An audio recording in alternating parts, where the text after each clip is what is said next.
GS 칼텍스 2022년 3분기 누적 실적으로 스로 분석을 해서 소개를 하도록 하겠습니다. 매출은 90.3%가 증가했고요. 영업이익은 199%가 증가했습니다. 예상 연간 재고 회전율은 17회전으로 예상이 됩니다. 내용이 좋았다고 생각하시면 구독, 좋아요 꼭 부탁드리고 1.5배속을 보시기 바랍니다. 어제 블로토라는 매체의 구태우 기자가 GS 칼텍스 재고자산 8조 사상 최대, 실적, 현금 흐름 악영향 우려라는 제목으로 보도를 했습니다. 2022년 3분기 재고자산이 8조 2,434억 원을 기록했다. 요거는 연결 재무제표상의 재고로 보입니다. 그래서 국제 유가가 상승한 요인이거나 정유사가 선제적으로 재고 확보에 나선 역량으로 풀이된다. 자, 그러니까 이런 거를 좀 풀이된다 뭐 이런 것이 이제 나름대로 기자가 진단 내지는 추측, 추정 이런 용어가 되겠죠. 제가 쓰는 용어로 본다 그러면은 풀이된다 뭐 이런 식이니까.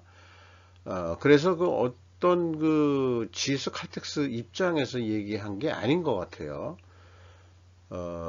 그리고 또 재고자산에 대한 얘기를 좀 소개를 했는데, 유가가 감소할 경우 재고자산의 평가 가치가 감소하기 때문이다 뭐 이런 내용도 있고, 그리고 GS 칼텍스, SK에너지, 현대오일뱅크는 총평균법에 따라 재고자산을 평가한다. 제가 물음표를 붙였는데 왜냐 그러면은 GS 칼텍스의 사업 보고서를 아무리 훑어봐도 재고에 대해서는 총평균법을 쓴다 하는 얘기가 없습니다. 거기다가 기자는 친절하게 총평균법이란 이렇게 해서 이제 좀 설명을 했는데, 뭘 좀 회계에 대해서 공부한 사람인지 아닌지는 잘 모르겠어요. 근데 맨 마지막에 이런 말이 있습니다. 정유사는 원유 구매부터 제품 생산에 들어간 모든 비용을 반영해 매출 원가를 책정하고 이를 기준으로 재고 자산을 평가한다. 자, 저도 원가 회계를 스루프트 회계로 분석하기 위해서 원가 회계를 일단 먼저를 이해를 해야 그 다음에 스루프트 회계로 넘어갈 수 있는 거거든요. 근데 이것은 말이 어법이 바뀌었어요. 재고자산이 먼저 평가되고 매출원가가 산출되는 게 순서입니다. 이런 거를 좀 비판적으로 얘기하면은 선무당이 사람 잡는 설명이다 이런 얘기가 되겠어요. 그러니까 재고 증가했다는 거를 어떤 기사 내용을 좀 채우려다 보니까 사실 전문가가 아닌 입장의 기자가 나름대로 주소 들어가지고 이것저것 많이 써냈는데, 조금 솔직히 좀 미흡한 내용이다 이렇게 봐집니다. 그래프상으로는 이제 8조 2천억인데 이것은 금액이 증가를 했다고 평가를 하는 게 아니고 다른 측면으로 해야 됩니다. 대문에 제가 재고 회전율 17회전 예상했는데, 이러면은 전년보다 재고 회전율이 좀 올라가는 거로 그렇게 되거든요. 그러면은 이것은 자연스러운 현상이다 이렇게 봐집니다. 자, 그런 내용들을 쭉 분석을 해 가면서 좀 설명을 해 보도록 하겠습니다. 매출은 41조 7천억 원대로서 전년 동기 대비 무려 90.3%나 크게 증가했습니다. 이게 내수 가격이 올라간 것도 있을 것 같지만은 또 수출도 좀 증가를 했다 저는 이렇게 봅니다. 정유를 해서 정제를 해가지고 나온 제품들을 또 수출하는 부분도 많다 이렇게 얘기를 들었어요. 매출원가는 85.7%, 매출 증가보다 적게 증가했으니까 매출총이익 100% 넘게 135.9%나 증가했고, 판매 권리비 아무리 증가를 했든 영업이익은 189.5%가 증가한 것으로 상당히 성과가 향상됐습니다. 그러니까 재고 증가는 그 중에서 전체 재고가 8조 원대라는 얘기고, 매출원가에 영향을 미치는 가공비 배부 재고 자산은 52.9%밖에 증가를 안 했습니다. 그러니까 매출 증가보다 적게 증가했다는 것은 재고 관리가 사상 최대다 이런 표현으로 요즘 역대 최고, 사상 최고, 이런 식의 제목들을 많이 붙이는데, 현실적으로 그렇게 외형으로 보인다 그래도 그것은, 그런 상황이 있을 수도 있는 거다. 중요한 것은 경영평가란 것은, 재고가 현재 액수가 절대 금액이 많다, 적다, 이런 거 가지고 평가할 사항은 아니기 때문에 그렇습니다. 매출에 비례하는 매출재료비는 90.3%로 매출 증가율하고 똑같습니다. 어떻게 계산을 해보니까. 그리고 스루풋으로 환산한 재고도 56.7% 증가했고요. 이것도 좀 적게 증가한 거죠. 매출 증가보다. 스루풋이 90.1% 증가했고, 스루풋율은 이게 똑같으니까 제로입니다. 그러니까 이제 마진율은 올라간 것도 없다 이런 얘기예요.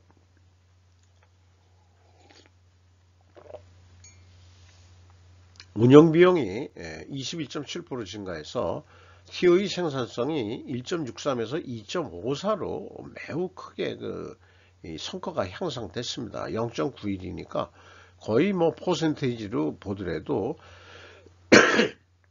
전반적으로 전년 동기 대비 한 90% 이상의 모든 실적이 향상됐다. 이렇게 볼 수 있겠습니다. 스루풋 영업이익으로는 3조 8천억 원대로서 199% 증가했고요.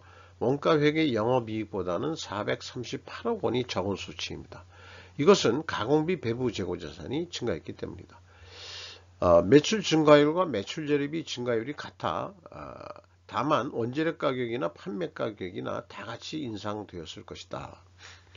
다만 그 차이는 파악되지 않는다. 이렇게 제가 말이 좀 안 되게 저도 좀 표현이 됐네요. 어쨌든 원재료 가격이 얼마나 올랐는지 상대적으로 판매 가격에 비해서 이런 거는 좀 비교하기가 좀 어렵다. 손익계산서에서 이런 말씀을 좀 드리고자 했던 거죠. 재고자산 명세를 보면은 WCAI 제품과 제공품입니다. 이게 9,973억 원이 증가했고요. 그 다음에 전체 재고가 7조 9,400억 원대인데 개별이죠. 개별 재무제표이기 때문에 3조 한 4천억 증가했습니다. 그 중에서 아직 실체가 없는 미착품이 2조 원이나 크게 증가했다는 거죠. 그러니까 3분기 말 현재 앞서 주문한 것들이 있는데 아직 우리 도착하지 않은 재고가 2조 원이나 있다. 그러니까 금액상으로는 8조 원이라 하더라도 재고 회전율은 WCAI로만 보면 됩니다. 왜냐 그러면은 이렇게 이 자원 경쟁 시대 때는 재고 확보를 좀 해야 될 필요가 있는 거죠. 그래서 전체 재고자산액이 8조 원대는 맞으나 매출원가에 영향을 미치는 재고자산은 WCAI로 1조 원대가 증가했다. WCAI 회전율로 경영평가를 하면 된다. 이 말씀을 좀 드릴 수 있겠고, 전체 재고자산에서 미착품의 증가도 재고 확보의 의미이긴 하다. 이렇게 표현을 좀 해보겠습니다. 비용의 성격적 분류에서 A 재고자산의 변동이 있는데요. 이것은 B의 표현이 원재료의 사용이라고 되어 있으면은 이것이 재고자산의 변동 범위 기준은 WCAI가 원칙으로 들어가게 되어 있습니다.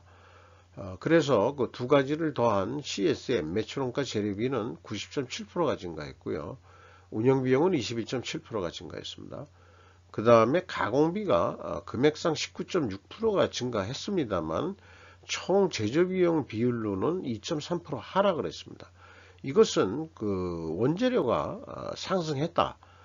그래서 이 비성분에 와서 원재료 가격이 상승했다. 이것을 이제 추론해 낼 수 있겠습니다. 재고자산 매출원가 회계 그 투명성 검증 3단계가 있는데요. PQ 총 제조비용의 차이가 규모에 비해서는 뭐 작습니다. 47억 차이가 나는데 이게 보통 재고자산의 변동 범위로 차이가 되어 있습니다. 그래서 이게 일본이 말하자면은 제가 그 표준으로 하고 있는 WCAI고요. 비성분이 저기 회사가 제시한 겁니다. 뭐 차이가 있죠. 47억 원. 근데 이게 뭔 차이냐? 그래서 그 평가 충당금의 그 증감액을 가감하면은 이 작년도는 일치하는데 올해 26억 7,700만 원의 차이가 납니다. 요것을 추적할 단서는 없어요.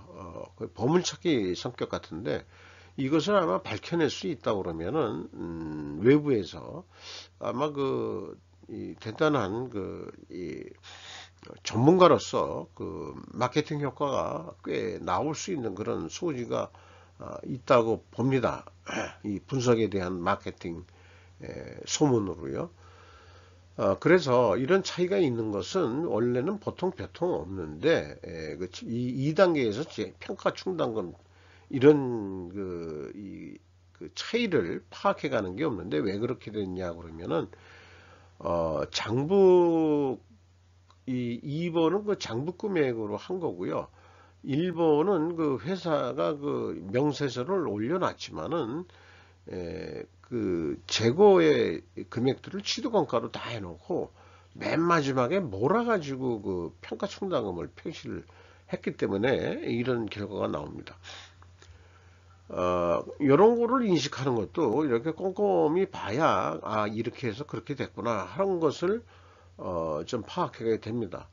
현금 흐름표 기준은 뭐 원칙적으로 맞아야 됩니다만 현금이 이제 흐름표상에 마이너스는 현금이 나간 거고요. 상대적으로 이제 재무상태표는 재고가 늘은 건데 이게 이 차이가 역시 재고자산 평가손실 금액이 되겠습니다. 마이너스는 이제 환입을 잡았을 때 얘기고요. 그것을 가감하면은 일치해야 되는데 아쉽게도 1,400만원 그 다음에 3,200만원 이런 차이들이 있네요. 좀 아쉽습니다. 딱딱 맞아야 되는데 운영비용에서 인건비가 5,057억 원이 집행이 돼서 전년보다 무려 44.4%가 증가했는데 직원수는 66명 증가했습니다. 인원수 증가에 대해서는 매우 감사하게 생각하는 거고요. 일자리 창출이라는 차원에서. 그런데 3분기까지의 평균 임금이 1억 5,400이나 됩니다. 그러면 연간 1억 9,200만 원이나 됩니다. 이건 뭐 삼성전자 이상의 매우 연봉이 높은 기업이라고 할 수 있겠어요. 그러니까 기름 팔아가지고 어느 국내에서 매우 고임금 수준으로 임금을 지급받는 데다 이렇게 이제 보여지네요. 외주비가 11.4% 증가했는데 이 외주비는 주로 저거로 판단이 됩니다. 뭐라 그러나 시설 유지보수용으로 판단이 됩니다. 경영평가지표에서 WCI 회전율이 전년도 11.2회전인데 올해 3분기에는 13.6회전으로 22.4%나 상승했습니다. 금액이 증가했더라도 금액 증가가 중요한 건 아니고요. 재고 회전율로 경영성과를 평가해야 됩니다. 그리고 수르픈율은 변동이 없는 거죠. 이런 경우를 어떻게 해석하냐 그러면은 역방향이라고 보수적으로 좀 해석을 합니다. 그러면은 재고자산 매출원가 분식회계 개연성 가정을 세워볼 수 있는데 그 가정은 분석 경험상 세워보는 거예요. 그러면 회사는 우리는 뭐 그런 회사 아니니까 원재료 가격 하락과 판매 가격 변동이 없음이어야 한다. 근데 쭉 지금까지 설명한 거면은 우리나라 그 유가가 세계적인 유가가 다 그 올랐잖아요. 그런데 그 원재료 가격 하락이라고 이렇게 그 이 반중 추론을 뽑아낼 수 있으려면은 이 반중 추론이 모순이 되는 거죠. 그 뭐가 이제 그 합리적이지 않은 그 수치들이다. 이제 이렇게 이제 인식을 하게 돼 있는 건데, 자, 그것을 모순을 좀 없애보기 위해서 한번 또 좀 진행을 해보면은 회사가 제시한 그 원재료 가격 추이는 40.8%가 상승했어요. 3분기까지. 그리고 제품 가격은 뭐 12가지나 되는데 이게 그 단순 평균으로도 45.9%가 증가했습니다. 그러니까 원재료 가격 상승보다 제품 판매 가격이 더 상승을 했다 그러면은 아까 그 손익계산서에서 매출 증가율이 더 높았어야 되는데 또 똑같거든요. 그 매출 재료비하고. 자, 그건 그러는데 그래서 원재료 가격이 그렇게 오른 거를 그 가격 상승 압박을 얼마나 받느냐 이렇게 보면은 재료 비율이 무려 95.6%나 됩니다. 가공 비율이 뭐 매우 낮은 거니까요. 그래서 이 가격 상승 압박률은 39%.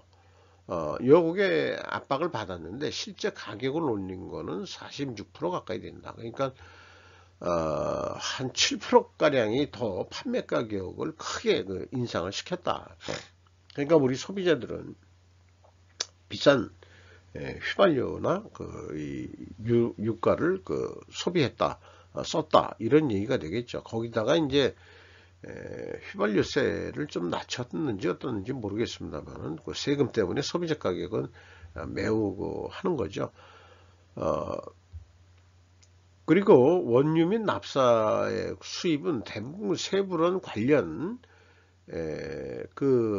이해관계 회사에서 그 수입을 하는 거고 GS 칼텍스 싱가포르에서 또 수입을 하는 것으로 되어 있습니다. 지금까지 얘기한 것을 어떤 이 논리 도구에 의해서 인식을 좀 각인시키기 위한 그림으로 좀 표시하면은 좀 인식이 좀 더 좋으니까 충분 조건이라는 거로 그림으로 좀 표현해 보면은 만약에 충분 조건이라는 건데요. 재고 회전율 상승과 수르픈율이 역방향이면은 분식회계 개연성 가정을 한다. 그런데 왜냐하면은 반증을 하기 위해서는 원재료 가격 하락과 제품 판매 가격 변동 없음이 입증돼야 된다. 그런데 그게 모순이 있죠. 추론 모순이 있는데 그 데이터 확인을 하면은 그렇습니다. 그러면은 그 분식회계 한 거 아니냐라는 이 가정이 계속 유효한 거거든요. 반증이 안 됐으니까. 그러면 반증을 위해 필히 존재할 다른 결과를 우리는 GS 칼텍스를 제가 변호하는 법정에서 변호하는 입장이라 그러면은 다른 의견을 제시해야 되는데 재고 회전율 산출을 금액이 아닌 수량으로 확인해 볼 필요가 있다. 그러니까 그 원재료 가격이 올라오건 어떻게 했든지 간에 재고 관리를 작년보다 더 잘해 가지고 실질적으로 수량상으로는 재고 회전율이 더 높게 나오는 것은 당연한 거다. 이렇게 입증을 할 수 있으면 될 거예요. 왜냐하면 외부 분석으로는 그 재고자산의 그 가공비가 애드되기 때문에 그게 만약에 분식회계를 했다고 그러면은 더 부풀렸다든지 아니면은 또 오히려 거꾸로 평가 금액을 갖다가 매우 낮췄다든지 둘 중에 하나로 한 것을 비교하기 위해서 하는 거기 때문에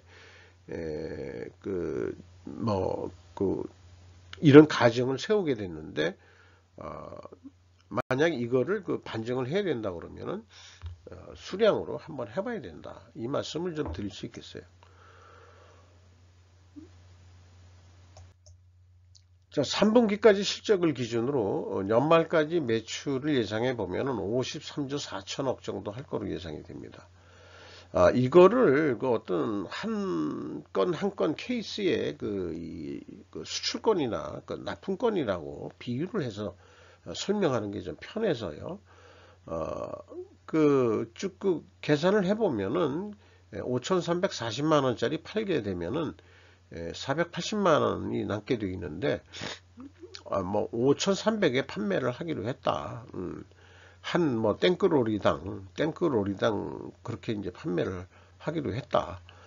그러면은 그 영업이익이 이 4,480만 원 예상했는데 580만 원 정도 이익이 난다. 왜 그러냐? 원가 회계는 계속 재고가 증가를 했거든요.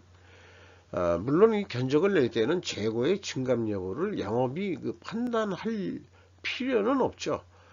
재고 증감 여부고, 그 다음에 이런 거 뭐 나중에 그 영업이익이 얼마나 나왔냐 안 나왔냐 이걸 따지는 것은 재무회계의 문제지, 영업은 그런 거 관계없고, 우리는 자관 이 정도 받아도 충분하다고 보기 때문에, 요거는 이제 경리애들이 그 무슨 뭐 원가 회계라는 그것 때문에 그렇게 나온 거다, 이렇게 또 얘기를 그 회자가 될 수도 있겠죠. 그래서 이렇게 그 이익이 나왔단 말이야. 뭐 그러면은 그렇게 나올 예정이란 얘기지. 그럼 우리 더 노력을 안 해도 되겠구만.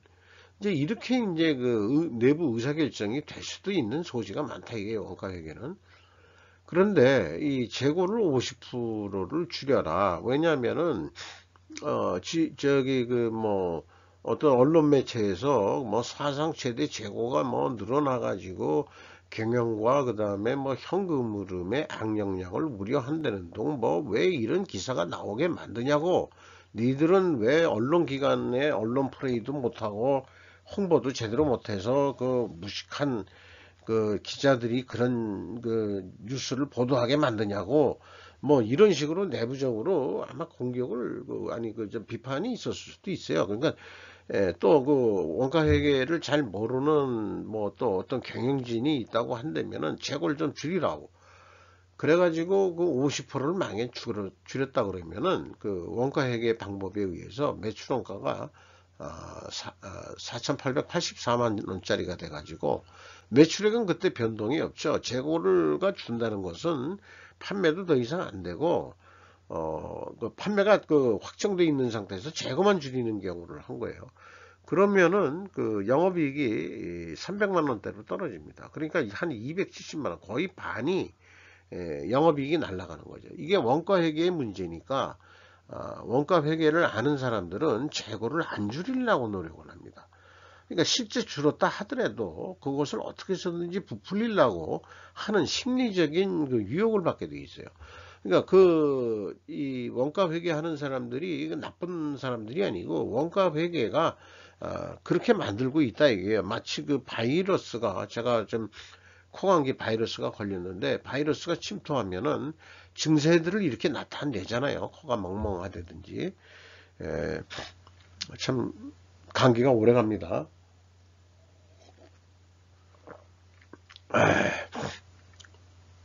그러니까 그 원가 회계는 어떻게 생각하면 기업의 입장에서는 바이러스 역할을 한다. 좋게 역할이 되는 경우도 있지만은 이 나쁜 역할을 할 때, 재고가 감소할 때는 바이러스 역할을 하고, 재고가 증가할 때는 세균 역할을 하겠죠. 뭐 김치 세균이라든지 이런 거 같이. 근데 우차건 문제가 있다. 비유가 적절하지는 않을 것 같습니다만. 그래서 그럼 매번 얘기하는 거지만, 이거는 뭐 아무리 강조해도 지나치지 않으니까 원가 회계 문제점 말씀 왼쪽에 드리는 거고, 대안으로서 스로프트 회계를 말씀드리는 거고, 그 영업 전략으로서, 이 회사 경영 전략으로서 재고 회전율 상승은 바벨 전략으로 채택해야 된다. 이것을 말씀드리고요. 스로프 관점으로 본다 그러면은 있는 데이터 양심적으로 다 하면은 이거를 아까 그 탱크롤이 한 단위당 매출로 비유를 했을 때 5,215만 원이면 됩니다. 그러니까 아까 원가 회계는 5,300이었잖아요. 그러니까 100만 원 싸게 우리는 드릴 수 있습니다. 이렇게 얘기가 되겠어요. 그러면 남는 건 아까 이 재고가 50% 증가했을 때는 원가 회계 뭐 580만 원 남는 되지만, 이게 한 460만 원 남게 되어 있습니다. 이것이 이제 정상적인 매출이익이고요. 그런데 재고 회전율이 17회전 정도 예상이 되기 때문에 나머지 그 3분기 아니 그 3개월 동안 4, 4분기 동안에 재고 회전율 그 6%만 그 증분을 좀 시키는데 성공을 해보자. 야, 우리가 조금 더 그러니까 이거 수출 물량이라고 해도 좋고, 그 5,300만 원짜리를 그 5,200으로 디스카운트 해주면은 조금 물량을 한 6% 정도는 더 주실 수 있지 않겠냐, 판매할 수 있지 않겠냐, 이래가지고 만약에 성공한다 그러면은 매출은 5,826만 9천 원 효과가 나가지고 영업이익은 560만 원 정도 이익이 난다, 이렇게 볼 수 있겠어요. 이 경우에도 재고가 만약에 6% 감소한다 그러면 똑같은 비율로 이때 영향은 없습니다. 왜냐 그러면은 스루프트에게는 그 매출에 비례하는 매출 재료이기 때문에 매출액이 그 확정되어 있는 상태라면은 영업이익은 변동이 있을 수 없겠습니다.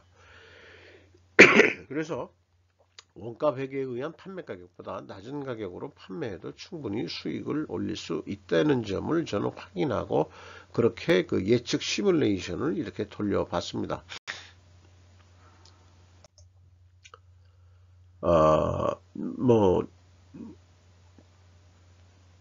그 주식 발행수나 유통수나 똑같은 건데요. 일주당 장부 가격이 49만 원으로 가치가 좀 올라가 있습니다. GS 에너지가 50% 가지고 있고요. 쉐브론 오버시즈 홀딩스가 40%, 세브론 글로벌 에너지가 10% 지분을 가지고 있습니다. 이상 GS 칼텍스 3분기 누적 실적을 스루프트회계로 분석을 해서 소개를 해 드렸습니다.